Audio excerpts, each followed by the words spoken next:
It's hard to be a patriot in a country that only wants to knock you down, in a country where you're considered a member of the failed generation, in a country where your future is at stake, but you don't even get a say, where old people call you lazy as they rest on the couch and pop another butterscotch candy into their mouths, where your parents call you irresponsible as they bear the third, fourth, fifth child that they can't support financially, where 21-year-olds call you stupid as they drop out of college to go sell drugs because the real money is there. They'll tell you that education is important if you'd like to succeed in life, but they'll interrupt your learning and send you down to the office because the fact that you decided to wear a tank top is wildly appalling. Who cares if it's 97 degrees outside is inappropriate and you need to cover up? The boys might get distracted. Because his comfort in education as a male is vastly more important than my comfort in education as a female. Throw that word around. They'll have you take an anonymous survey and ask you if your teacher cares about you, but never if you feel the equality that they like to preach about with pride.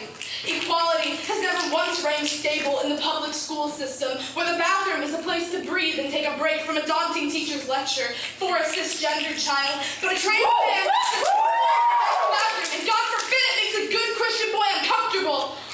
But no more uncomfortable than that very same trans man who gets publicly humiliated as he's told to stop, to once again infringe upon his education and force him to cross the entirety of the campus to go to the nurse's restroom because they care about comfort.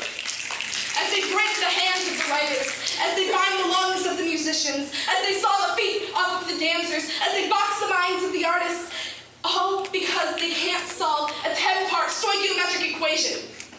Some people live their lives to the fullest. More people live through careful planning. Even more people live from paycheck to paycheck. Even more people live from day to day. And even more people live from hope to hope because there's only enough money and American dreams for a handful of families. However, poverty is plentiful. But to those few rich families, if you shut your eyes tight enough and put your fingers in your ears, you can pretend it doesn't exist so that you can sleep soundly at night.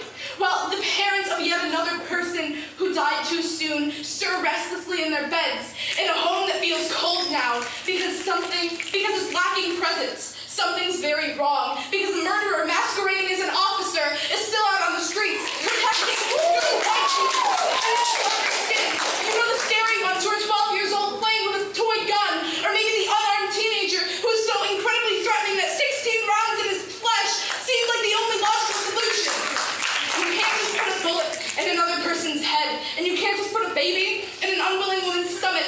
You can't just break the preaching from another person's Bible, and you can't just break the spirit of another person's free will to love, to think, to follow, and to be. It's hilarious how some people go to hell and come back to defend the Second Amendment, despite the fact that people have gone to slaughtered more U.S. citizens since 2001 than have terrorist invaders who practice the Islamic religion. And you never hear the comparison in number of attacks, but in count of all victims, because it's all the more impressive to say over 2,000 students attend Steinbrenner High School rather than Steinbrenner is only one school.